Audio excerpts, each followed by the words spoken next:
Bapa di dalam surga, kami mengucap syukur kepadamu. Kalau kami Engkau bawa untuk mengenal Engkau dengan benar. Engkaulah Raja atas dunia. Engkau yang menghancurkan musuh. Engkau yang membebaskan jiwa. Kami bersyukur kepadamu Tuhan. Kerajaan-Mu kerajaan yang tidak tergoncangkan. Engkau membawa kami untuk kami boleh melihat betapa dahsyat perbuatan-Mu. Bongkarkan setiap selubung-selubung yang ada dalam hidup kami Tuhan, supaya kami boleh membawanya kepada salib-Mu Tuhan. Biar apa yang menjadi rencana dan kehendak-Mu jadi dalam hidup kami, dan Engkau dipermuliakan. Dalam nama Tuhan Yesus Kristus kami mengucap syukur. Amin. Shalom saudara-saudara. Saya share tentang selubung jiwa. Ada sebuah lagu yang menjadi apa ya jadinya, menginspirasi saya lah. Yang gini, jiwaku terbuka untukmu Tuhan. Semua udah tahu kan lagu itu ya. Selidiki, nyatakan segala perkara. Singkapkan semua yang terselubung, supaya ku layak di hadapanmu. Nah ini di sini waktu dulu lagi saya belum mengerti, saya cuma berpikir bahwa oh itu lagu enak gitu ya. Tapi sekarang saya ngerti, pantesan diomong singkapkan semua yang terselubung. Kita tahu bahwa jiwa kita ini terdiri dari pikiran, perasaan, dan kehendaknya. Semua udah tahu. Nah kita lihat di dalam Kejadian 2 ayat 7. Kejadian 2 ayat 7 begini. Ketika itulah Tuhan Allah membentuk manusia itu dari debu tanah dan menghembuskan nafas hidup ke dalam hidungnya. Demikianlah manusia itu menjadi makhluk yang hidup. Di sini Tuhan menghembuskan nafas. Jadi nafas kehidupan yang dari Tuhan itu namanya Zoe ya. Saya katakan Zoe ya. Nah terus di ayat 1 Korintus 15 ayat 45.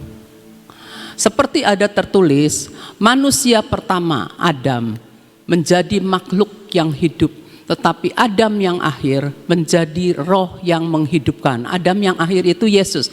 Jadi begini, Adam yang pertama itu menerima kehidupan yang dari Allah, menerima Zoe. Adam yang pertama. Tapi ketika dia jatuh dalam dosa, semua manusia kan berdosa ya. Tetapi kita semua orang-orang yang mau dihidupkan kembali hanya bisa menerima roh yang dari Tuhan.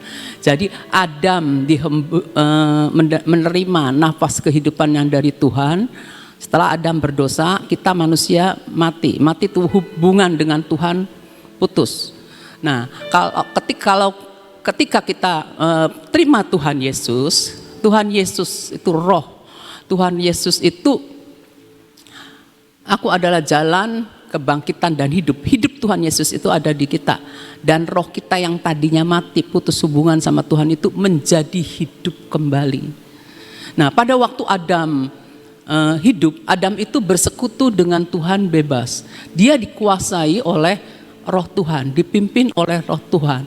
Hikmat, pikirannya semua diarahkan oleh Tuhan. Tuhan yang memberikannya kepada Adam. Tapi ketika jatuh dalam dosa, putus. Nah, kita lihat di sini ada ada kehidupan Allah. Ya, ketika kita terima Yesus. Kalau kita ingat nih, ketika kita pertama kali terima Tuhan Yesus, kayaknya ada sukacita, ada damai sejahtera, ada pengharapan, ada rasa aman gitu. Enak sekali pada waktu kita terima Tuhan Yesus ya. Makanya banyak orang ketika terima Tuhan Yesus, dia tersentuh dan dia menangis gitu ya. Merasa dikasihi gitu ya. Nah itu semua ketika kita terima Tuhan Yesus, ada kehidupan Allah, ada yang mengalir ke kita itu kekuatan kehidupan dari yang Allah beri. Kekuatan kehidupan yang dari Allah. Jadi Zoe itu ada di kita ya. Nah, membentuk kita sebagai anak Allah. Jadi identitas kita itu anak Allah. Dan kita itu diciptakan kembali oleh Tuhan. Dan kita ini diberitahu bahwa kita punya destiny yang Tuhan sudah tetapkan. Jadi yang menentukan destiny Tuhan, tapi kalau kita sudah lahir baru, kita baru kita akan pelajari nanti. Dan itu tentunya membentuk DNA rohani kita yang baru. Kalau status kita dulu manusia adalah orang berdosa, sekarang kita memiliki, setelah lahir baru kita memiliki DNA rohani ya. Jadi Yesus waktu masuk dalam hati kita, tentunya Yesus itu damai sejahtera, karena Yesus itu Jehovah Shalom masuk dalam hati kita. Terus Yesus itu adalah jalan, jadi kita punya pengharapan, kita punya rasa aman, dan kita punya semua kehidupan yang dari Allah yang kita imani, kita terima ya. Nah, kalau kita sebagai manusia roh yang sudah dilahirkan kembali, itu manusia rohani adalah hidupnya dipimpin oleh roh, bukan oleh jiwanya. Dipimpin oleh roh, bukan oleh jiwa. Nah, sekarang kita mikir, kenapa bukan oleh jiwa? Karena ya, pada waktu Adam itu memilih salah dengan makan buah pengetahuan. Adam kan mengambil buah pengetahuan. Dia nih pengen, dia itu berkeinginan untuk ambil. Soalnya dia ditipu, kamu akan lebih dari Allah. Dia punya ambisi. Nah, dia lupa. Kalau saya bilang bukan lupa.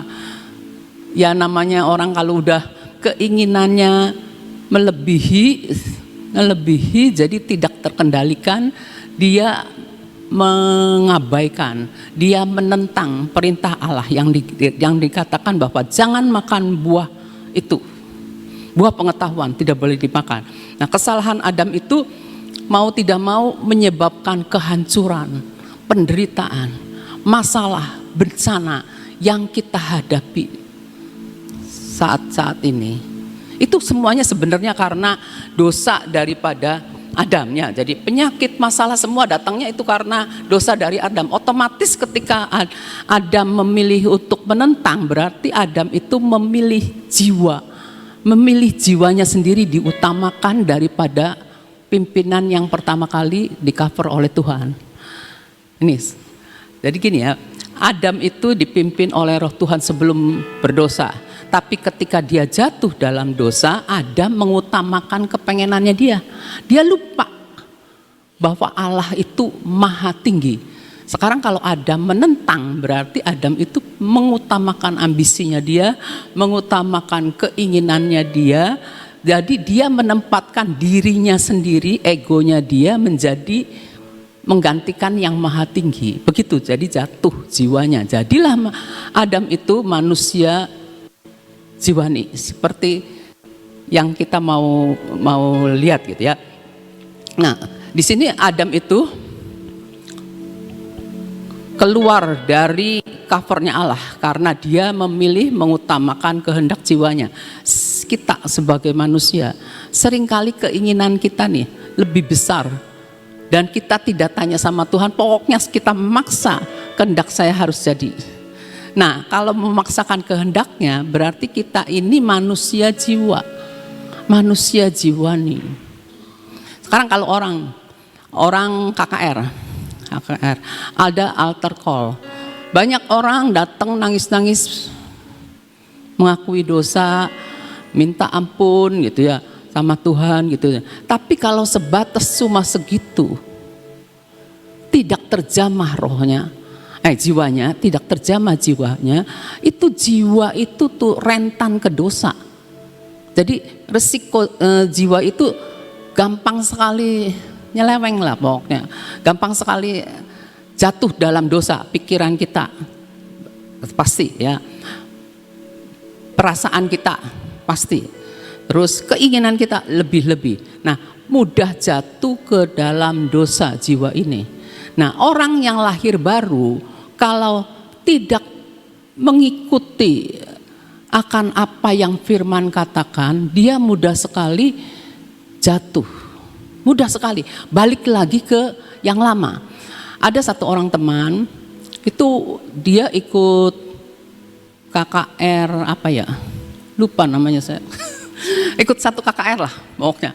Nah, itu dari orang yang nggak punya agama gitu ya.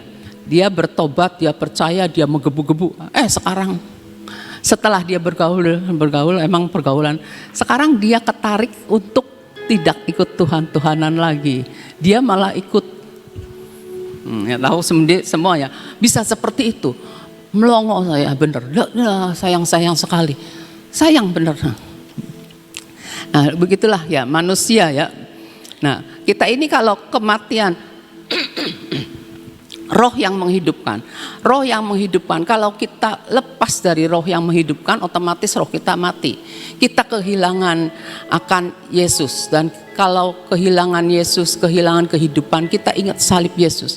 Ketika salib Yesus itu, waktu Yesus tersalib, dia berkatakan, Eli Eli lama sabachthani. Itu yang paling membuat dia nyesek sekali gitu. Dan dia akhirnya mati tersalib. Memang begitu tertulisnya ya. Nah, putus hubungan dengan Allah itu amat sangat tidak enak, saudara. Jadi saya berdoa dan kita semua harus waspada. Tahun-tahun yang akan datang bukan masa yang mudah, masa yang sukar. Kita tidak boleh terputus dengan dengan kehidupan yang dari Allah. Kita harus jaga terus kehidupan yang mengalir dari Allah. Kehidupan yang kekal itu. Kita lihat Efesus 2 ayat 3. Sebenarnya dahulu kami semua juga terhitung di antara mereka ketika kami hidup dalam hawa nafsu daging.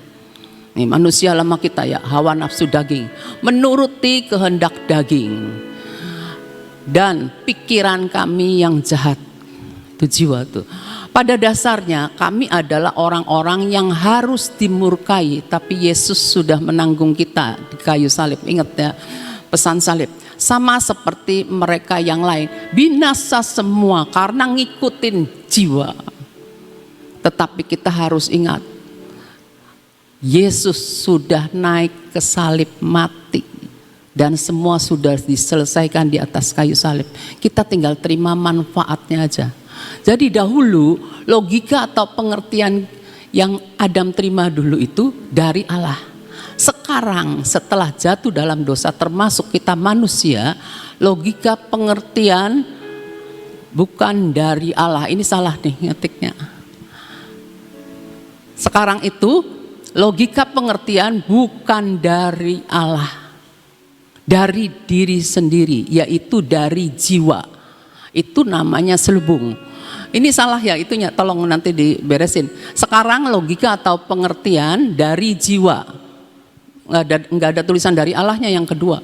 Nah, itu namanya selubung. Nah, jiwa kita ini, pikiran, perasaan, kehendak, itu mesti dibongkar. Terus menerus dibongkarnya dengan apa? Tentunya dengan firman.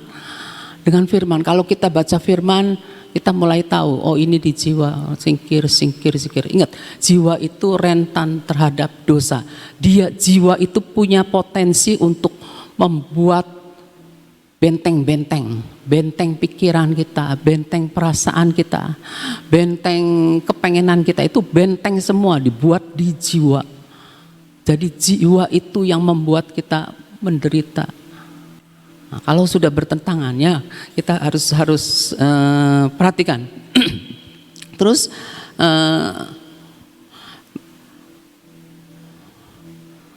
2 Korintus 4 ayat 3 sampai 4.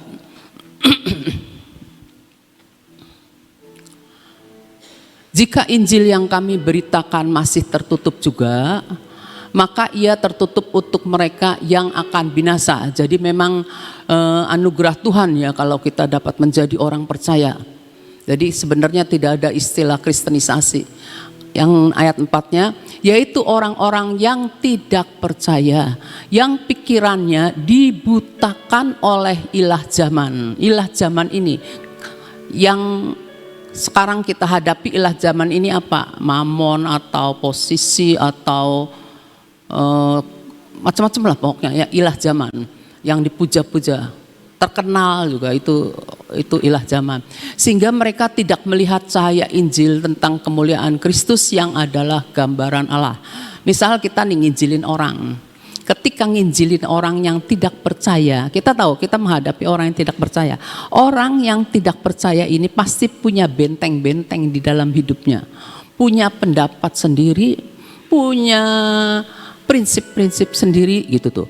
Nah, ada kekuatan yang menguasai dia. Nah, kita nginjilin, kita hanya nginjilin, kita tahu itu orang belum percaya. Kita menyaksikan kehidupan kita diubahkan oleh Tuhan, ini, disaksikan. Lalu kita bertanya, terakhirnya kan kita tanya biasanya, mau terima Tuhan Yesus? Dia nolak. Kenapa dia nolak? Dia akan mengatakan bahwa dia itu tidak tertarik dan tidak tersentuh untuk terima Tuhan Yesus. Jadi kalau kita mau menginjili orang, misalnya orang sakit atau apa, berdoalah terlebih dahulu. Kita ikat orang kuat yang ada di orang itu. Benteng keangkuhan dihancurkan. Seperti itu supaya kita gampang gitu ya, supaya minta anugerah Tuhan, karena semua orang bisa percaya itu karena anugerah. Jadi dikatakan dibutakan oleh ilah zaman ini, dibutakan oleh kehendak sendiri, dibutakan karena ada sesuatu di jiwa kita yang harus dibongkar ya. Nah, jadi kalau sudah jatuh, kita membutuhkan sesuatu, tentunya sesuatu yang istilahnya supernatural, sesuatu yang di luar natural gitu ya, yang benar-benar harus, jadi gimana ya, supranatural. Jadi kita membutuhkan sesuatu yang lebih dari natural. Dan itu siapa? Cuma Yesus, cuma salib Yesus. Jadi kita yang dibutakan oleh ilah zaman, kita harus datang kepada salib Yesus, menyerahkan jiwa kita, pikiran kita, perasaan kita, keinginan kita, kita serahkan ke Tuhan. Karena hanya Tuhan yang sanggup membuat kita ini diubahkan, membuat selubung yang menutupi akan jiwa kita ini disingkirkan. Kita lihat Efesus 1 ayat 17. Jadi supranatural, melampaui akan natural ya. Efesus 1 ayat 17. Dan meminta kepada Allah Tuhan kita Yesus Kristus, yaitu Bapa yang mulia itu, supaya Ia Bapa memberikan kepada kita roh hikmat dan wahyu untuk mengenal Dia dengan benar.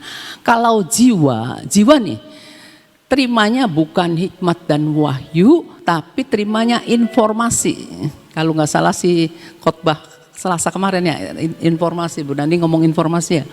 Jadi terimanya cuma dari apa yang dilihat, apa yang dengar, informasi masuk terus pikiran ya. Kalau hikmat dan wahyu, kita harus minta roh hikmat dan wahyu. Karena Allah itu roh. Kita mau kenal Allah, kita harus minta roh hikmat dan wahyu. Supaya pengenalan kita akan Tuhan itu benar. Oh, Tuhan yang pimpin, bagaimana gitu ya.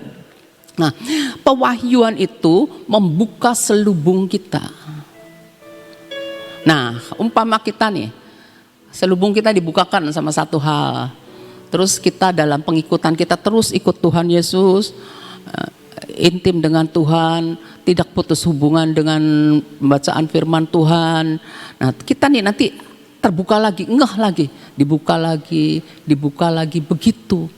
Makanya dikatakan orang benar itu makin sampai terbang tengah hari gitu. Pokoknya makin terang, hidup kita nantinya makin terang, mata kita paling makin terang gitu ya.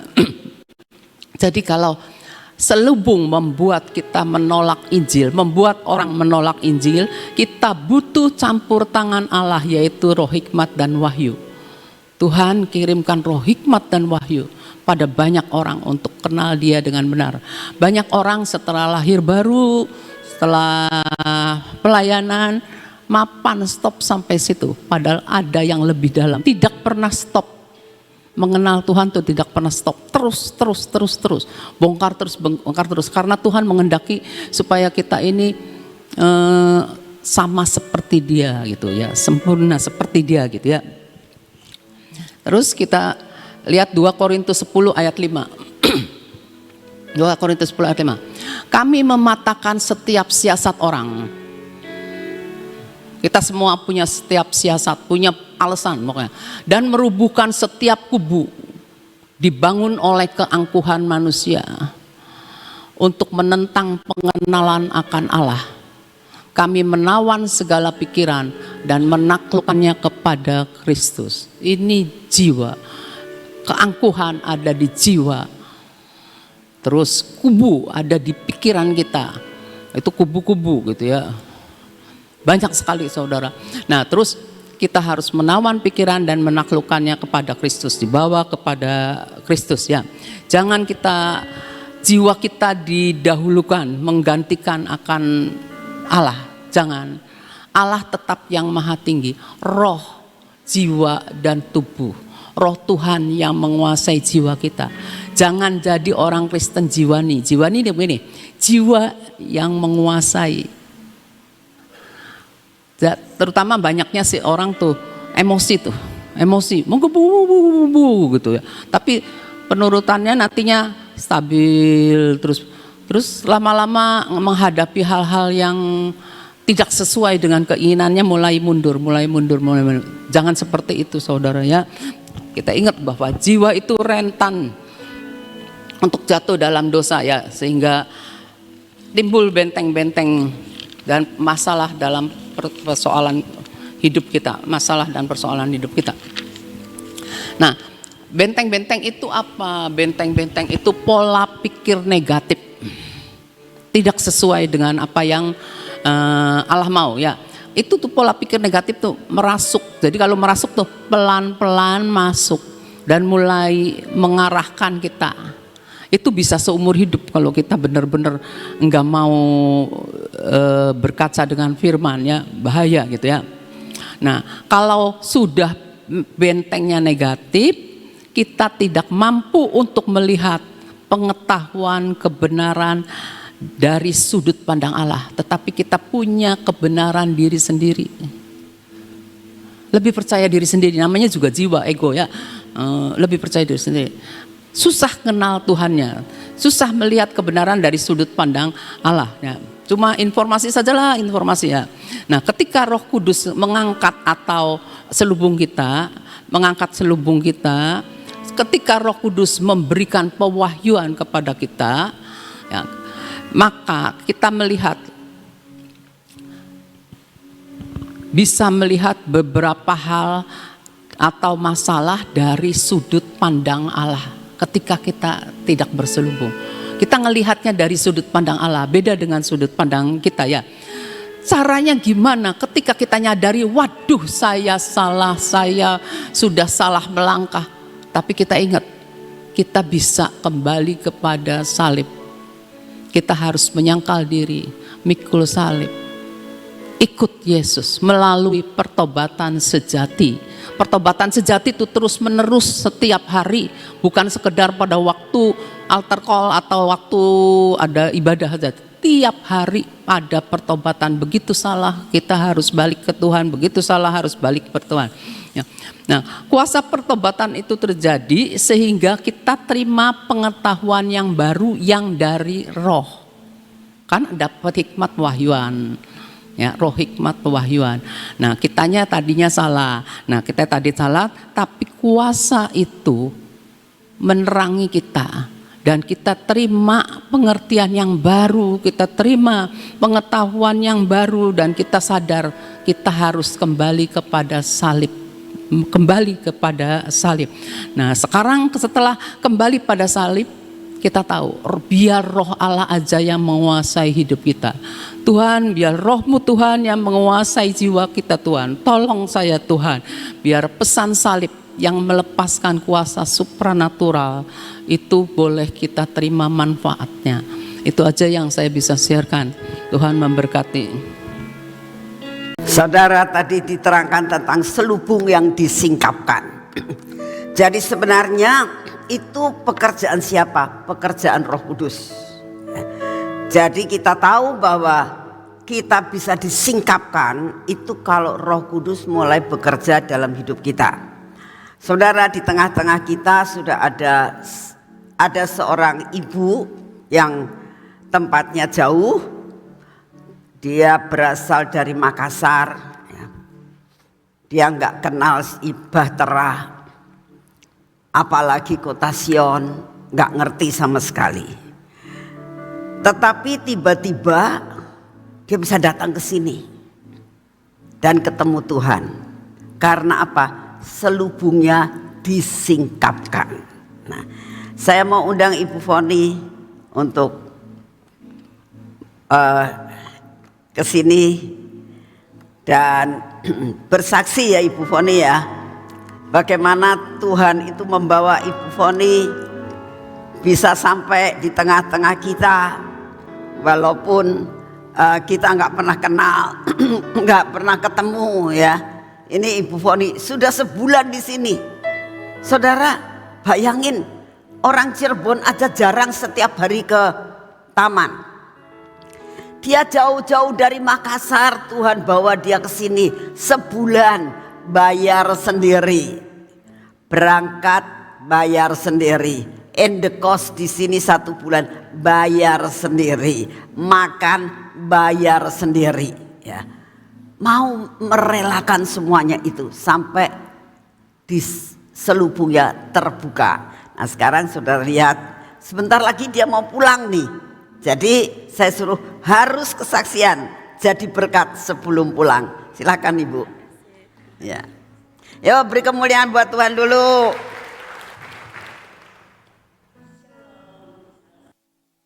Dalam nama Tuhan Yesus Kristus. Selamat pagi.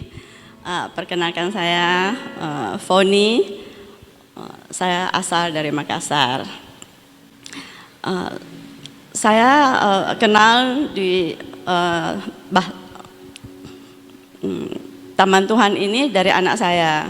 Anak saya karena saya punya masalah kesehatan, anak saya bilang, Mama ke Cirebon sana, di sana bagus, ada Bahtera, di sana bisa ketemu Tuhan, banyak mujizat di sana. Anak saya kirim videonya Taman Tuhan. Begitu lihat saya itu hati saya langsung berkata, Tuhan, saya harus ke Cirebon Tuhan. Apapun yang terjadi saya harus ke Cirebon. Waktu itu banyak halangan, banyak yang larang, nggak boleh dengan kondisi saya, kesehatan saya. Mereka khawatir, keluarga khawatir ya, bahwa siapa yang temanin. Saya bilang ada Tuhan Yesus yang jaga saya. Siapapun saya nggak berharap sama manusia, saya berharap sama Tuhan. Tuhan tahu iman saya, hati saya, kerinduan saya untuk datang ke taman ini untuk mencari Tuhan. Walaupun dimanapun Tuhan ada ya, Tuhan ada di hati. Tapi di sini saya mau menikmati bersama dengan Tuhan, bersama dengan saudara-saudara. Saya belum kenal siapa-siapa di sini, tapi saya ada rasa keinginan yang besar dan yakin bahwa saya di sini saya akan mendapatkan apa yang selama ini saya belum dapatkan. Walaupun saya sudah puluhan tahun Kristen ya, tapi saya masih tertutup seperti Bu Nani bilang. Selubung yang belum dibukakan ya, masih tertutup. Betul, saya tiba di sini, akhirnya saya bisa lewati semua untuk halangan-halangan untuk tiba di sini. Akhirnya saya tiba di sini dengan selamat dan saya boleh merasakan kebaikan Tuhan, mujizat Tuhan di sini. Selama ini saya belum begitu mengerti, cuma keluar masuk gereja, pergi ibadah pulang di Makassar, belum begitu mengerti, cuma baca-baca firman gitu. Tapi di sini saya bisa belajar banyak hal yang saya tidak mengerti disingkapkan, saya boleh mengerti mengenai firman Tuhan, di PW. Saya baru ternyata begini ya, ternyata begini ya. Saya selama ini nggak tahu apa-apa, apalagi sama Bu Abigail, terima kasih memberi pelajaran, sharing sama saya. Saya banyak pertanyaan dijawab, diajarin, dibimbing, dituntun. Puji Tuhan, saya bersyukur, terima kasih, sangat berterima kasih kepada Tuhan, sungguh baik. Dan saya selama ini belum bisa berbahasa roh. Saya di sini mendapatkan karunia bahasa roh, dibimbing juga sama saudara-saudara, sama Bu Abigail. Beban saya yang berat selama ini, waktu KKR, waktu ada ibadah Bu Iin datang itu, saya kan maju ya, saya maju.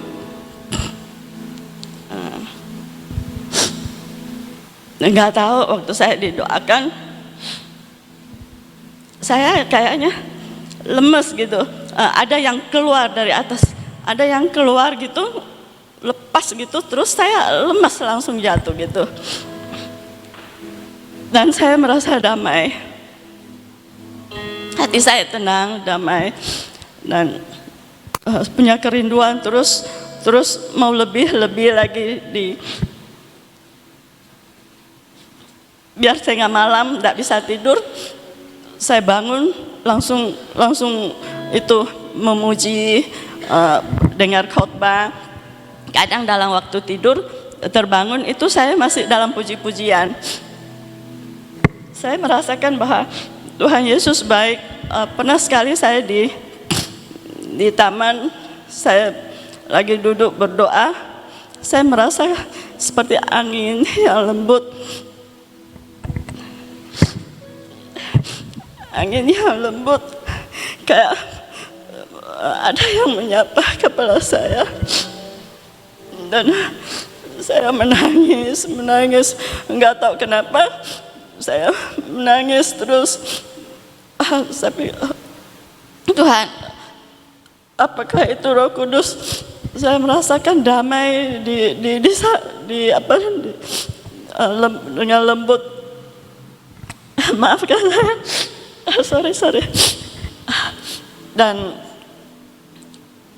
banyak hal saya pelajari di sini, mujizat, berkat-berkat rohani, dan ketemu saudara-saudara di sini yang begitu baik, yang peka terhadap suara Tuhan, yang begitu mengasihi, yang welcome terhadap saya, yang tidak kenal saya tapi sangat welcome sama saya.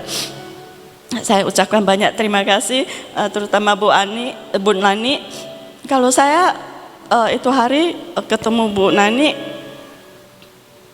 saya tatap mata sama Bu Nani, itu hati saya sangat rasa damai gitu. Aduh, apakah matanya Bu Nani seperti matanya Tuhan Yesus ya? Saya rasakan begitu. Aduh, rasa damai sekali gitu.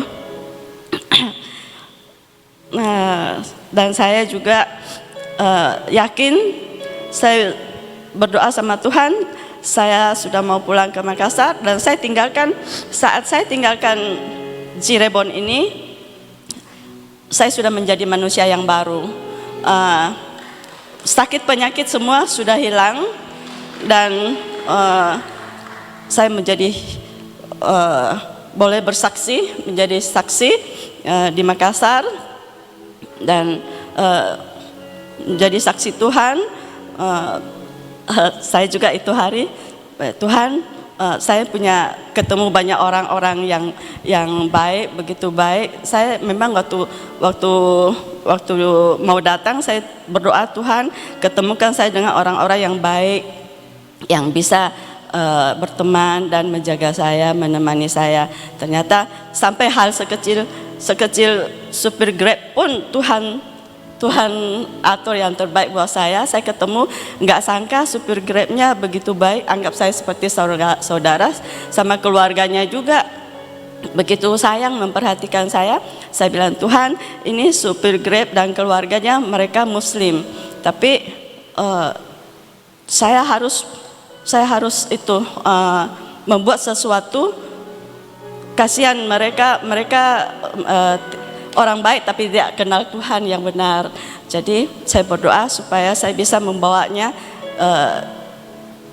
ke gereja, supaya setidaknya bisa mendengar, bisa menyaksikan kebaikan Tuhan di sini, bisa merasakan kebaikan Tuhan, dan suatu hari mereka satu-satu keluarga bisa bertobat terima Tuhan Yesus. Dan istrinya, orang tuanya semuanya begitu sayang sama saya, sama seperti saudara-saudara yang di sini semua begitu memperhatikan saya. Terima kasih. Maaf sampai di sini. Terima kasih. Tuhan berkati. Ibu jangan turun dulu ibunya. Saya mau nanya dulu ya. Ibu kan Ibu Foni ini kan nggak tahu Cirebon ya. Kok bisa berani tiba-tiba datang ke sini? Iya. Hatinya apa yang membuat? Saya harus datang ke Cirebon. Saya harus ketemu Bu Nani, harus ikut ibadah di sini, mau merasakan yang ada di Taman Tuhan itu, yang Bu Nani bersaksi di Taman Tuhan itu. Saya harus menikmati kehadiran Tuhan, menikmati kebersamaan dengan Tuhan. Saya harus menikmati Tuhan di tempat ini. Ya, jadi satu hal kita tahu, untuk ketemu dengan Tuhan itu ada action, ada tindakan, ada kemauan seperti yang Ibu Foni lakukan. Terus ada dorongan, dan saya percaya dorongan itu dari Roh Kudus ya. Terus yang kedua pertanyaan saya ya Ibu, pada saat Ibu kan datang ke sini dengan banyak persoalan, karena saya pertama kali ketemu sama Ibu Foni mukanya tidak seperti ini saudara ya, dengan penuh penderitaan yang saya rasakan ya. Terus dia bilang, Bu aku tuh sakit ginjalnya dan sebagainya. Ayo cerita, dapat kesembuhan bagaimana? Iya, ginjal saya kan kanker. Jadi yang sebelah kanan udah sembuh, sudah diangkat dengan ginjalnya. Terus yang kiri itu bengkak, yang tinggal satu itu bengkak dan sangat sakit. Jadi waktu itu saya datang ketemu Ibu, dan jantung saya kan bocor. Tapi ya itu, saya yakin, saya percaya Tuhan Yesus itu Tuhan yang dahsyat, yang ajaib. Jadi apapun masalah saya, sakit, penyakit, penderitaan, kalau saya sungguh-sungguh beriman, sungguh-sungguh berharap sama Tuhan, Tuhan pasti jamah sembuhkan. Lalu ibunya berdoa. Saya itu sudah tidak merasakan lagi, tidak merasakan 2 hari itu saya berdoa, dan saya ada dikasih Bu Nani itu minyak urpan. Saya oleh saya dalam nama Tuhan Yesus, saya sudah sembuh. Itu hilang bengkaknya hilang, dan tidak sakit lagi sampai sekarang. Puji Tuhan. Ya. Dan saya berdoa, Tuhan saya pulang ke Makassar, ini mau CT scan ya. Kalau di sini mau CT scan, saya memang mau CT scan di sini, tapi kalau bayar umum 8 juta. Jadi saya bilang, Tuhan saya pulang ke Makassar, saya akan CT scan dan semua sakit penyakit saya hilang. Amin. Ya, beri kemuliaan buat Tuhan. Kita berdoa buat Ibu Foni yang akan pulang ya. Dia akan menjadi berkat nanti di sana. Tapi satu hal kita doakan pada saat CT scan, karena mau tidak mau kesembuhan itu harus ada buktinya. Setiap manusia pengen bukti ya. Dokter juga pengen bukti. Jadi ibu ini ingin untuk dibuktikan secara medis bahwa Tuhan yang saudara dan saya sembah dan Ibu Foni sembah itu Tuhan yang hidup. Ya. Dia sanggup untuk membuat sesuatu. Saat saya ketemu Ibu Foni pertama kali dia datang, saya tanya, Ibu dari mana? Dari Makassar. Loh, kok bisa sampai sini? Saya mengucap syukur sebab ternyata banyak yang mendapatkan anugerah dan luar biasa dari taman yang Tuhan anugerahkan buat kita. Ya. Jauh-jauh nggak tahu, belum tahu nanti aku di sana diterima atau tidak. Belum pernah lihat yang namanya Ibu Nani kayak apa, cuma lihat di YouTube ya. Terus belum tahu pengurusnya itu galak-galak apa tidak ya. Teman-temannya nanti bisa nerima dia enggak. Terus saya nanti tinggalnya di mana? Enggak punya teman, enggak punya saudara. Tapi keberanian yang luar biasa itulah yang membuat dia berani. Sebab apa? Karena sudah pernah pengalaman. Suatu saat Ibu ini sudah pernah menjadi berkat untuk di Taiwan ya Bu ya. Nah, saya nggak tahu tapi saya dengar-dengar saja ya. Di Taiwan dia kerja dengan luar biasa ya, sampai diberkati Tuhan luar biasa, sampai dia bisa masak apa saja. Bahasa Cinanya melebihi daripada orang Taiwan. Jadi kita tahu betapa banyak karunia yang Ibu ini punya. Saya yakin waktunya tiba, bahasa itu akan Tuhan pakai buat kamu nginjilin orang Taiwan yang di sini, ya, yang ada di Indonesia. Sampai mereka pun tahu bahwa Tuhan yang kamu sembah adalah Tuhan yang hidup. Amin. Yuk kita doakan ya. Bapak, kami mau menyerahkan Ibu Foni ini ke dalam tangan-Mu Tuhan. Engkau yang sudah memulai di dalam roh, Kau yang akan menyelesaikan di dalam roh. Di dalam nama Tuhan Yesus. Engkau tahu Tuhan, sebentar kalau dia pulang, dia akan ketemu anaknya yang jadi dokter. Dia akan mengusahakan untuk di CT scan. Anak-anaknya pun ingin suatu bukti. Dunia ingin suatu bukti. Amin. Tapi hamba-Mu percaya, kami hidup karena kami percaya dan beriman. Kesembuhan yang sudah Kau berikan, kalau kesembuhan dunia seringkali bisa kumat, kesembuhan dari ilahi adalah sangat sempurna.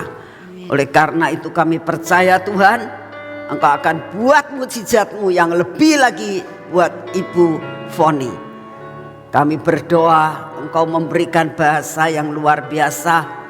Dia bisa berbahasa Taiwan, biasa bahasa Cina yang lancar dan baik. Engkau pakai Tuhan untuk bisa menjadi penginjil yang luar biasa. Terima kasih untuk semuanya. Kami berdoa saat ini ya Tuhan, biarlah bahasa roh, kepenuhan Roh Kudus yang ada dalam hidupnya terus akan memimpin dia sampai garis akhir. Berkati perjalanan pulang Tuhan. Kami percaya Tuhan, Engkau akan kembalikan dia bersama dengan keluarganya tanggal 13 nanti Tuhan. Buat dia Kau berikan uang, buat dia bisa datang berkumpul bersama dengan kami kembali tanggal 13 untuk persiapan menjelang tahun depan. Terima kasih untuk semuanya. Di dalam nama Tuhan Yesus kita katakan sama-sama amin. Ya. Ya. Lagi Ibu ngomong lagi. Sudah. Ya, satu kali. Ya, ya. Saya ini, sorry, saya hidup saya penuh dengan mujizat Tuhan. Pernah satu aja ya. Masih banyak. Saya ini hidup dalam mujizat-mujizat Tuhan terus. Pernah waktu anak kuliah saya temanin di kos. Itu papanya belum kirim uang, sudah tanggal 10. Semuanya habis, gas habis, tapi ada beras. Jadi, aduh Tuhan, bagaimana Pak kosnya itu bisa saya minta dulu nanti baru bayar. Tapi saya nggak mau supaya biar bagaimana bisa menghargai ya. Jadi saya bilang, aduh Tuhan, bagaimana ini nggak ada anak lagi ujian kan perlu makan. Saya tumpang tangan di tabung gasnya. Saya tumpang tangan, Tuhan Yesus, Engkau isi tabung gas saya. Dalam nama Tuhan Yesus, tabung gas terisi. Terus waktu itu saya setelah berdoa, saya ceklek menyala. Saya pikir, oh mungkin masih ada sisanya. Saya ceklek lagi, menyala. Terus saya pakai masak, terus menyala. Malah terisi sampai 1 bulan. Padahal biasa saya pakai satu minggu, malah penuh sampai 1 bulan. Sudah 1 minggu, saya pikir sudah habis. Aduh Tuhan, kenapa maksudnya bukan kenapa? Bisa nyala lagi. Bisa nyala lagi. Sampai 2 minggu menyala lagi. Sampai 1 bulan. Saya sampai menangis. Tuhan Yesus sungguh baik, selalu melimpahi saya dengan mujizat-mujizat. Terima kasih. Ya, ya, beri kemuliaan buat Tuhan, saudara. Silakan. Ya, ya, ya, taruh sini aja. Ya, saudara diberkati Tuhan. Saya percaya saudara yang streaming juga diberkati Tuhan. Tuhan tidak pernah berubah dulu, sekarang, dan selamanya. Yuk kita bangkit berdiri, kita akan masuk dalam pengurapan.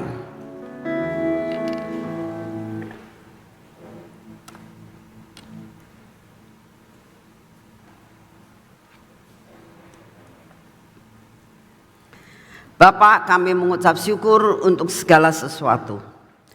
Biarlah pengurapan ini terus ada dalam hidup kami.